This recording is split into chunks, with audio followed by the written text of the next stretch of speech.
પહોંચે, જ્યાં મુકેશ દલાલ ભાજપના ઉમેદવાર છે, ફોર્મ ભરવા માટે પહોંચી ગયા છે. સુરત સૌની નજર છે, સુરત શહેર પર, અને આપ જોઈ રહ્યા છો સુરતમાં હાલમાં મુકેશ દલાલ અને ત્યાર પછી સિનિયર નેતાઓ, જેમાં આપ જોઈ રહ્યા છો મુકેશભાઈ છે, ત્યાર પછી વરાછાના ધારાસભ્ય છે, અને તમામ જે નેતાઓ જે છે તે એમની સાથે ઉપસ્થિત છે અને એ લોકો બધા પહોંચે છે.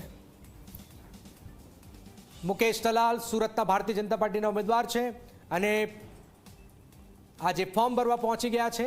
રંગે ચંગે રેલી પણ કરી છે અને આપ જોઈ રહ્યા છો તમામ સિનિયર નેતાઓ આજે તેમની સાથે ઉપસ્થિત છે. સુરતથી સીધા દ્રશ્યો આપ જોઈ રહ્યા છો, જેમાં કનુ દેસાઈ આપ નાણામંત્રી જોઈ રહ્યા છો, સિનિયર નેતાઓ. ચેતન જોડે. ચેતન, ફોર્મ ભરાઈ ગયું છે? જી બિલકુલ જનક, ખાસ કરીને લોકસભાની ચૂંટણીને લઈને સુરતના જે ઉમેદવાર છે મુકેશભાઈ દલાલ, તેમના દ્વારા આજે કલેક્ટર કચેરી ખાતે પહોંચ્યા હતા. ખાસ કરીને મુકેશ દલાલની જો વાત કરીએ તો તેઓ કનુભાઈ દેસાઈ, પૂર્વ જે સાંસદ છે દર્શનાબેન જરદોસ, આ ઉપરાંત જે સ્થાનિક જે ધારાસભ્યો છે, આ ઉપરાંત શહેર પ્રમુખ, તેમની સાથે આજે કલેક્ટર કચેરી ખાતે પહોંચ્યા હતા. ખૂબ જ સાદગી રીતે તેઓ કલેક્ટર કચેરી ખાતે પહોંચ્યા હતા અને હાલમાં જે કલેક્ટર છે તે કલેક્ટર કચેરી ખાતે પહોંચી ગયા છે. જે ભાજપનું જે 12/39નું જે મુહૂર્ત છે તે મુહૂર્તમાં પોતે જે પોતાનું જે ઉમેદવારી પત્ર છે તે કલેક્ટરને સુપરત કરવામાં આવશે. હાલમાં જે રીતે ભાજપ દ્વારા મુકેશ દલાલ પર વિશ્વાસ વ્યક્ત કરવામાં આવ્યો છે, ખૂબ જ ગત રોજની જો વાત કરીએ તો મોટી સંખ્યામાં જે બાઇક રેલી છે તેનું પણ આયોજન હાથ ધરવામાં આવ્યું હતું. 7 જેટલી વિધાનસભામાં આ બાઇક રેલી કરી પોતાનો પ્રચાર પણ કરવામાં આવ્યો હતો. હાલમાં 12/39નું મુહૂર્ત સાચવીને તેઓ કલેક્ટરને પોતાનું ઉમેદવારી પત્ર આપશે. બિલકુલ બિલકુલ, આભાર. આપ જોઈ રહ્યા છો મુકેશ દલાલ ફોર્મ ભરે છે. કુમાર કાનાણી એમને ફૂલહાર પહેરાવી રહ્યા છે. આપ જોઈ રહ્યા છો વરાછાથી ધારાસભ્ય છે કુમાર કાનાણી અને ફોર્મ ભરાવી રહ્યા છે. સિનિયર નેતાઓ વિજય મુહૂર્ત 12/39નું વિજય મુહૂર્ત અને એ મુહૂર્તની અંદર ફોર્મ ભરી રહ્યા છે. કનુ દેસાઈ, મુકેશ પટેલ આપ જોઈ રહ્યા છો, મુકેશ દલાલ ફોર્મ ભરી રહ્યા છે અને કુમાર કાનાણીએ ફૂલહાર પહેરાવ્યું, એમને અભિનંદન આપે છે. આપ જોઈ રહ્યા છો 3 દ્રશ્યો આપની ટીવી સ્ક્રીન પર. ઝી 24 કલાક મતલબ ઇલેક્શન, અને ઇલેક્શનની શરૂઆત આજથી થઈ ચૂકી છે. ઉમેદવારી ફોર્મ ભરવાથી 3 દ્રશ્યો આપની ટીવી સ્ક્રીન પર, જેમાં વડોદરાથી આપ જોઈ રહ્યા છો જોશીજીએ ફોર્મ ભર્યું છે.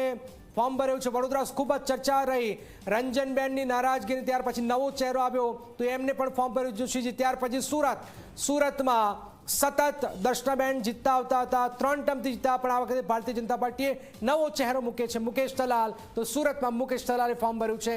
અને ત્યાર પછી ગાંધીનગરની અંદર સોનલ પટેલ કે જે કોંગ્રેસના ઉમેદવાર છે એમને પણ આ ઉમેદવારી ફોર્મ ભરી છે. તો 3 દ્રશ્યો ટીવી સ્ક્રીન પર. ગુજરાતના 3 મોટા શહેરો વડોદરા, સુરત, ગાંધીનગર, ત્યાંથી આ ફોર્મ ભરાયું છે. ભાજપના 2 ઉમેદવારે અને કોંગ્રેસના 1 ઉમેદવાર સોનલ પટેલ, મુકેશ દલાલ અને હેમાંગ જોશી. તો 3 ઉમેદવારે ફોર્મ ભર્યું છે.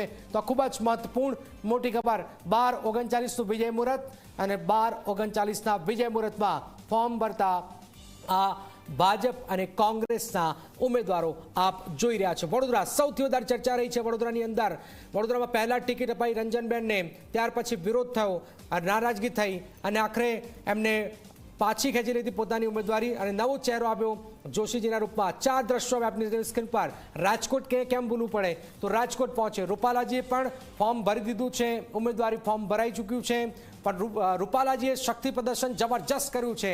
આખા સૌરાષ્ટ્રની મેઇન સ્ટ્રીમ જે ભારતીય જનતા પાર્ટીના લીડર કહેવાય છે રૂપાણીજી, ત્યાર પછી કેસરીસિંહજી, ત્યાર પછી તમામ જે સિનિયર નેતાઓ છે, રામ મોકરિયા, વજુભાઈ વાળા આપ જોઈ રહ્યા છો, તમામ એમની સાથે ઉપસ્થિત. ભાનુબેન બાબરિયાને આપ જોઈ રહ્યા છો. તમામ સિનિયર નેતાઓ ત્યાં ઉપસ્થિત રહ્યા અને એમને ફોર્મ ભર્યું છે.